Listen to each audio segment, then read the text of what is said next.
хотела спросить, в связи с чем была установлена система?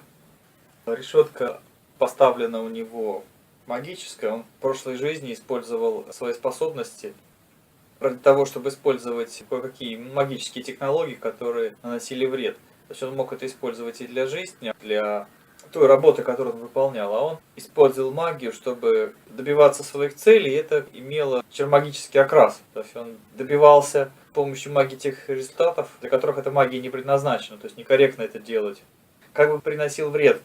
Учитывая его статус, для него это была серьезная ошибка. Для людей, которые по статусу разумных, их очень быстро ограничивают в этом плане. У него была работа, на выполнение которой нужно было просто постараться и побольше работать. А он выбрал путь магии, с помощью черной магии решал вопросы, которые нужно было решать с помощью просто выполнения работы с помощью личных усилий. И потому в этой жизни ему сложно реализовать свой творческий талант, поскольку в прошлой жизни вместо того, чтобы его реализовывать, он направил его использование в что-то, что можно квалифицировать в той или иной степени как черную магию. Если он переосмыслит это внутреннее желание, что внутренний потенциал предназначен только для творческого развития, внутренние духовные силы, внутренние тонкие тела, он примет для себя решение, что он будет использовать их только для развития, а не для черной магии в любом их проявлении. Что он не будет использовать свои способности, чтобы неестественным путем добиваться тех вещей, которые ему нужны, то ему решетку снимут. Если это рассматривать как какая-то кармическая вещь по черной магии, то эта вещь достаточно мягкая, поскольку она блокирует определенные его возможности, кое-чего мешает ему в жизни сделать, но фактически не создает его в жизни никаких явных трагедий, явных страданий. Потому что обычно за черную магию человек расплачивается очень конкретными вещами, и они достаточно болезненны.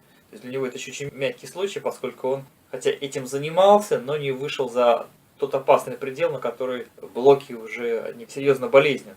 Хотя он тоже от этого испытывает явный дискомфорт, и многие вещи ему не реализовать, хотя у него для этого есть потенциал. Он вынужден делать то, что он может делать, а не то, что он и может, и хочет делать. Ну, это вопрос его переосмысления. Вообще, в команду к вам будут приходить люди, у которых были такие разные специфические зацепки, прегрешения по черной магии. Просто есть люди, которые этим занимались жестко, целенаправленно, которые были безнравственные, либо которые использовали это как постоянный инструмент. А были те, кто прибегал к нему в определенных диапазонах для того, чтобы не выполнять ту работу, которую человек взялся на себя делать и делать может. Вы сказали, к вам будут приходить в команду. Вы имеете в виду в команду разумного человечества или в качестве людей, которые просят помощи? Те, кто будут приходить к вам в разумное человечество под разными причинами, это будут разные люди, постоянный процесс. Один из таких случаев, когда человек использовал свой потенциал не по назначению и в связи с этим себе заблокировал возможность в этой жизни создавать неприятности. Такие жесткие неприятности, но они очень значимо портят человеку жизнь. Что он от этого страдает, это видно. Что касается решетки, почему эту решетку нельзя так просто снять? Потому что это большая работа. Если он не осознал это, то ему решетку снять можно. Но решетка снимается не полностью, а она как бы раскрывается, но остается. Если человек не повторяет эти ошибки, когда у него эти способности раскрываются, и начинает жить правильно, то она со временем автоматически демонтируется. Это уже несложный вопрос, но ставить эту систему в такое подвешенное состояние и обслуживать ее в подвешенном состоянии – это сложный процесс. Ну, это вроде как взять с танка броню, снять, приподнять, и чтобы танк в таком состоянии мог и ездить, то есть использоваться, но броня постоянно была на танке. То есть, чтобы закрепить эту махину на конструкции так, чтобы она безопасно стояла, никому не мешала, и в то же время оставалась на месте, ее можно было вернуть быстро на место. То есть, это дорогостоящий процесс. Если он эти вещи переосмыслит, примет для себя решение, и если станет частью мировоззрения, то его можно будет снять уже дешевым способом, потому что сам процесс снятия, он, как правило, недорогостоящий, а промежуточные процессы с постраховкой не требуют определенных усилий, и усилия будут делаться через твои механизмы, это на тебя будет дополнительная нагрузка, учитывая, что когда ты делаешь сама ошибки, ты от этого потом страдаешь.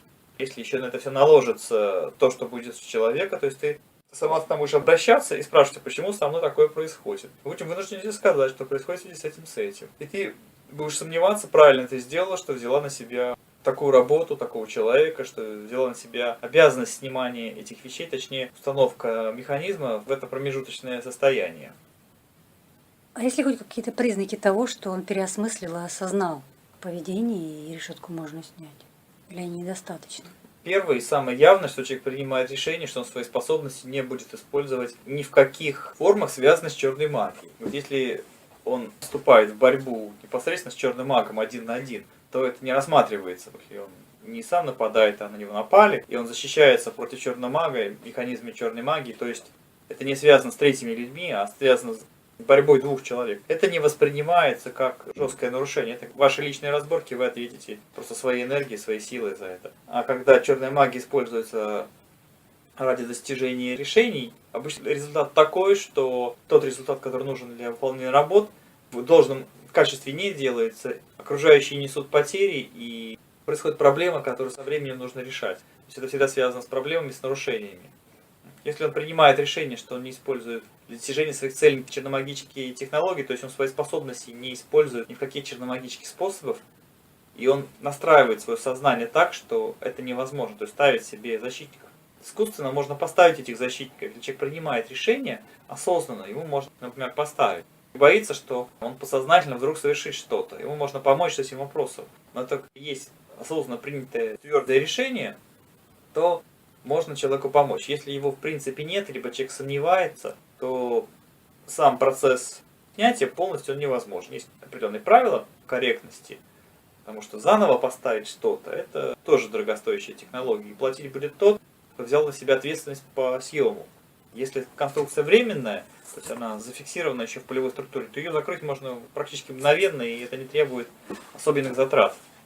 Все намерения, все человеческие цели, они подтверждается человеческими поступками. То, как человек думает, то, к чему стремится, что он делает.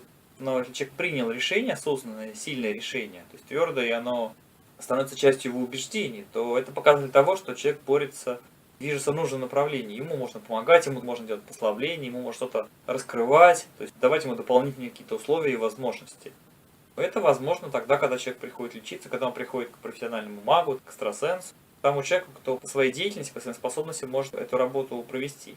Либо быть непосредственным исполнителем, либо быть посредником, участником процесса.